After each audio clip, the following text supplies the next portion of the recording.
જય શ્રી કૃષ્ણ, જય સ્વામિનારાયણ ફ્રેન્ડ્સ આજના બ્લોગમાં તમારું સ્વાગત છે. ફ્રેન્ડ્સ આજે પણ અહીંયા બહુ જ વરસાદ છે. ફ્રેન્ડ્સ આજે કેવું થયું, આજે મેં પહેલી વાર રસોઈ કરી. આમ તો હું કરું જ છું, પણ મિતાસ જ્યારથી થયો ને એ બોન થયો ને ત્યારથી મેં ઓછી રસોઈ કરી દીધી, કારણ કે એ રહેતો નથી અને મમ્મા જ જોવે. એટલા માટે આજે એ છે ને સારું સૂતો તો સવારના, નહીંતર એ છે ને મારી યારે જ ઉઠી જાઓ. હું 8 વાગે ઉઠું તો મારી યારે 8 વાગે ઉઠી જાય, હું 7 વાગે ઉઠું તો મારી યારે 7 વાગે ઉઠે. એને ખબર પડી જાય કે મમ્મી નીચે વયા ગયા છે, એટલે મારી યારે જ. આજ પહેલી વાર એવું થયું કે એ છે ને લાંબો સમય સુધી સૂતો, 11:30 પોણા 12 સુધી સૂતો, ત્યારબાદ નીચે આવ્યો. તો આજે મેં કીધું આજે હું રસોઈ કરીશ. મેં કીધું આજે હું વહેલી ઉઠી ગઈ છે તો ફ્રેન્ડ્સ આજે મેં રસોઈ કરી. ફ્રેન્ડ્સ મને કુકિંગનો બહુ જ શોખ છે, મને અવનવી વાનગી બનાવીને બહુ જ ગમે છે, પણ મિતાંશ ફ્રેન્ડ્સ રહેતો નથી ને એટલે હું છે ને બનાવી શકતી નથી. એટલા માટે મારે જ્યારે એ મોટો થઈ જશે, 5 વર્ષનો થઈ જશે, એ સ્કૂલ જતો રહેશે, પછી તો હું જ બનાવીશ. કારણ કે મને છે ને અવનવી વાનગીઓ ટ્રાય કરવી ગમે છે, નવું નવું જાણવું ગમે છે, નવી નવી રેસીપી. ફ્રેન્ડ્સ મેં આજે છે ને ગાંઠિયાનું શાક બનાવ્યું છે. એ તે ઓલા પાડેલા ગાંઠિયા ન હોય એનું શાક બનાવ્યું, પણ મેં ફર્સ્ટ ટાઈમ બનાવ્યું ને એટલે ફ્રેન્ડ્સ થોડોક જે ગાંઠિયો હોય ને એ આમ જાડો થયો, આમ સોફ્ટ ન થયો. એમ ન કે પાડેલા ગાંઠિયાનું શાક એમ આપણે કેમ રેડીમેડ લે એમ ચણાનો લોટ બાંધીને આપણે જે રીતના બાંધીએ ને એવી રીતના મેં ટ્રાય કરી, પણ મારાથી એટલું સારું ન બન્યું. પણ મેં આ નવી રેસીપી એક્સપેરિમેન્ટ કરી અને મને આમ ગમ્યું પણ ખરા. અને હવે આવી રીતના નવું નવું એક્સપ્લોર કરીશ. પણ મિતાંશ છે ને ફ્રેન્ડ્સ મારે રહેતો નથી, એમ થાય છે. એને મમ્મા જ જોવે સવારના ઉઠીને 2-3 કલાક તો મમ્માને આગળ જ રહે, પછી માંડ પછી કંઈક ખાઈ પીવે, પછી રમે, પછી પાછો સૂવે. એટલા માટે મિતાંશ મોટો થઈ જાય છે પછી તો હું પાક્કું અવનવે રેસીપી ટ્રાય કરીશ, બનાવીશ. પહેલાં પણ મને કુકિંગનો તો પહેલેથી શોખ છે. આમ નવું જાણવું, કારવવું, નવી નવી recipe, Punjabi, Chinese, Italian, Gujarati, એમાં અલગ અલગ રેસીપી હું ટ્રાય કરતી જ હોઉં છું. અને એ દ્વારા બધાને ટેસ્ટ પણ કરાવું છું. અને બધાને છે ને મારા હાથનું બહુ જ ભાવે છે. મારા હાથનું છે એ ચાઇનીઝ તો બધાને બહુ જ ભાવે છે. હું મંચુરિયન બહુ સરસ મજાના બનાવું છું, પછી મંચાવ સૂપ પણ સારું બનાવું છું, પંજાબી પણ સારું બનાવી લઉં છું, અને ગુજરાતી તો આપણું હોય જ છે, એ તો મને આવડે જ છે. ફ્રેન્ડ્સ મારા અવનવા અલગ અલગ શોખ છે. મને યોગા કરવા ગમે છે, પછી સ્પીકિંગ ઇંગ્લિશ કરવું ગમે છે, ન્યૂઝપેપર વાંચવા ગમે છે. મારા ઘણા બધા શોખ છે, પણ ફ્રેન્ડ્સ અત્યાર પૂરતા મેં છે ને પેન્ડિંગ રાખી દીધા છે, કારણ કે મારો મિતાંશ છે ને એ નાનો છે. મિતાંશ મોટો થઈ જશે ને પછી પાછું આપણે બધું શરૂ કરી દેશો. પછી તો 5 વર્ષ થઈ જશે, પછી સ્કૂલ જતો રહેશે, એ એની દુનિયામાં જતો રહેશે, એને નવા નવા ફ્રેન્ડ્સ મળી જશે, ટ્યુશન જશે, એમાં એનો ટાઈમ વયો જશે, પછી મમ્માને ભૂલી જશે, પછી એની દુનિયા હોય જશે, એનું ફ્રેન્ડ સર્કલ બની જશે. પછી છે હું બધું મારું કરી શકીશ. એક ખાલો મારો મિતાંશ મોટો થઈ જાય ને પછી આપણે બધું આપણું કરી શકશું. અત્યાર પૂરતું મારી પાસે સપોર્ટ સિસ્ટમ છે, એટલે મારી સિસ્ટર્સને એ બધા છે એ રસોઈ કરી નાખે છે, મમ્મીની બધા કરી નાખે છે. જ્યારે એ રહેતો હોય, એ સૂતો હોય ત્યારે હું કરી લઉં છું, જે મારો શોખ પણ પૂરો થઈ જાય. ફ્રેન્ડ્સ આવું છે મારું જીવન, આવી છે મારી લાઈફ. જો તમને આવા જ મારા વિડીયો ગમતા હોય તો તેને લાઇક, શેર અને સબસ્ક્રાઈબ કરવાનું ભૂલતા નહીં. અને ફ્રેન્ડ્સ હવે બીજો પણ મારો શોખ કહીશ, એ નેક્સ્ટ બ્લોગમાં કહીશ. દૂધવાળા ભાઈ દૂધ દઈ ગયા છે સરસ મજાનું.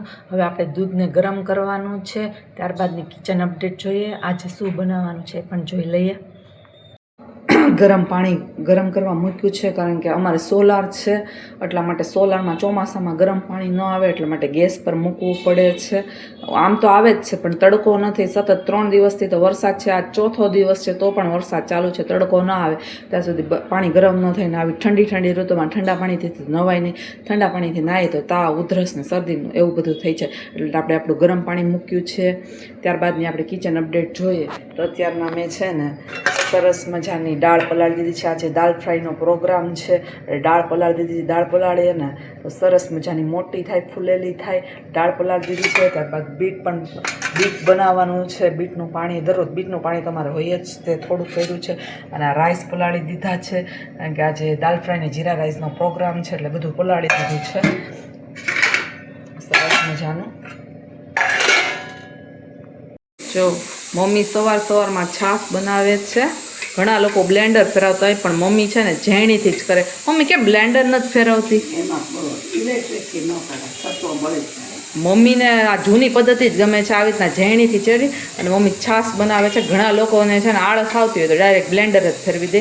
મમ્મી કે મને એવું પસંદ નથી, એટલે આવી રીતના જો આવી રીતના છાશ બનાવે છે, ઝેણીથી જ કરાય. મમ્મી એમ કહે છે જો આનું કરવાનું છે, આનું આ દહીંનું કરવાનું છે ને, આ દહીંનું આ એક છાશ તો હાંડી ભરાઈ ગઈ, બીજી છાશ નહીં તો હાંડી કરે.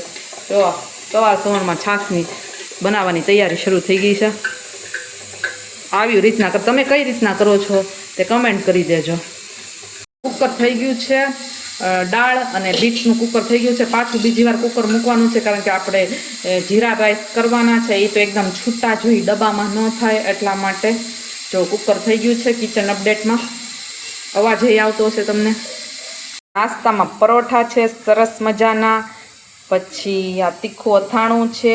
આપણે પરોઠાને અથાણું લઈ લીધું છે અને આ દહીં છે. આપણે નાસ્તામાં તીખું અથાણું, પરોઠા અને ગુંદાઈ છે. અને આ દૂધ ગરમ થઈ ગયું છે, દૂધ આવી ગયું હતું, દૂધ ગરમ કરી નાખ્યું છે.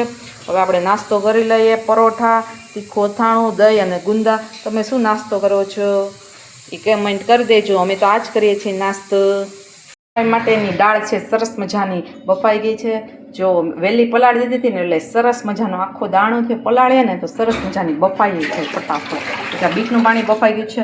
હવે આપણે છે ને જીરા રાઈસ કરીએ છીએ. તો આપણે બટેટા અને મરચું સમારી લીધું છે અને આ જીરું છે. અને હું મરચાં ઓછા નાખું કારણ કે મિતાંશને ખાવાનું એટલા માટે. અને ફ્રેન્ડ્સ જો અત્યારના કુકરમાં આપણે ઘીમાં મૂક્યું છે. આપણે ઘીમાં જ વઘારશું.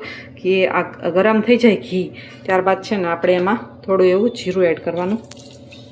જો જીરું એડ કર્યું, ત્યારબાદ છે ને આવી રીતના હલાવી લેશો. ત્યારબાદ છે ને જીરા રાઈસ છે એટલે જીરા તો ત્યારબાદ બટેકું અને મરચું એડ કરી દેવાનું. હવે આમ થોડી વાર સાતળવા દેશો કરવાના છે. તો આપણે છે ને આ કાણાવાળો ચમચો હોય ને એનથી જ કરવાના. જો આ કાણાવાળા ચમચાથી પાણી નહીં લેવાનું.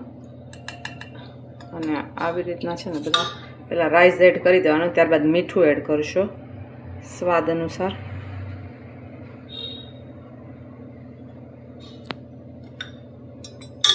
અને મિક્સ કરી દેશો ને પછી લાસ્ટમાં પાણી નાખશો.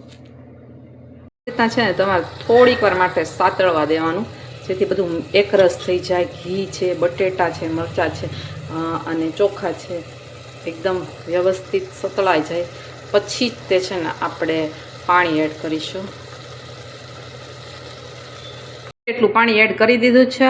હવે છે ને આપણે ઢાંકણું બંધ કરીને 2 વિસલ મારી દઈશું કારણ કે આપણે પલાળી લીધો છે ને એટલે વધારે વિસલ મારવી પડશે ને એકદમ છે ને ટાળાળા થાય અને ખીલા ખીલા ને છૂટા છૂટા થશે આપણા જીરા રાઈસ. આજે જમવામાં છે રીંગણા, બટેટા અને કેળાનું શાક છે. ત્યારબાદ જીરા રાઈસ છે કારણ કે જીરા રાઈસ ને દાલ ફ્રાય છે ને એટલે શાક ઓછું ખાય, પપ્પા જ ખાય અને મમ્મી જ ખાય એટલે એનું ઓછું કર્યું છે. આ દાલ ફ્રાય, આ જીરા રાઈસ છે, પછી આ દાલ ફ્રાય છે સરસ મજાની કાંદા લસણ ટમેટાવાળી. તમારાની રેસીપી જોતી હોય તો કમેન્ટ કરજો દાલ ફ્રાય કઈ રીતે બને, હું એની ફૂલ ડિટેલ રેસીપી આપીશ. ત્યારબાદ સરસ મજાની રોટલી છે. જો એકદમ પોચીને સોફ્ટ ગેમ રોટલી બનાવી એની પણ મારી પાસે ટ્રીક છે. પછી આ ગુંદા છે, પછી બીટ પાણી છે, મિતાંશની પ્લેન દાળ છે, છાશ છે. જો આવી જાઓ ફ્રેન્ડ્સ, આજે દાલ ફ્રાય અને જીરા રાઈસની મોજે મોજ છે. જો જીરા રાઈસ કેવા મસ્ત ખીલા ખીલા બન્યા ને એકદમ વ્હાઈટ છે. અને દાલ ફ્રાય પણ બહુ મસ્ત એકદમ તીખી અને ચટપટી બની છે. જો મમ્મી અત્યારના છે ને સાંજના ચોળી સમારવાનું કામ કરી રહી છે.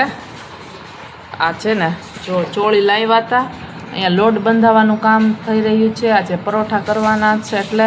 અને મમ્મી અત્યારના ચોળી સમારે છે, બરાબર ને મમ્મી? અને પપ્પા છે એ ચેવડો ખાય છે. શરબત પી લીધું? શરબત પી લીધું અને અત્યારે ચેવડો ખાય છે.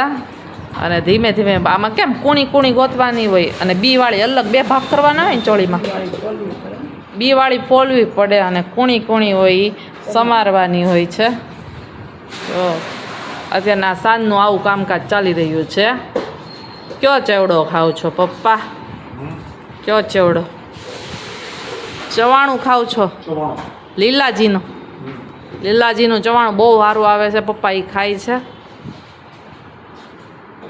સરસ મજાનું શાક બનાવ્યું છે. આ પાડેલા ગાંઠિયાનું શાક છે અને આ રેડીમેડ ગાંઠિયાનું શાક છે. બંને બનાવ્યું છે, બંને લસણવાળું છે અને મમ્મીનું સાદું કાઢેલું છે. ફ્રેન્ડ્સ આજે ગાંઠિયાનું શાક અને પરોઠાની મોજ છે. પરોઠા અને ગાંઠિયાનું શાકની મોજ લીધી અને હારે છાશ પણ હતી.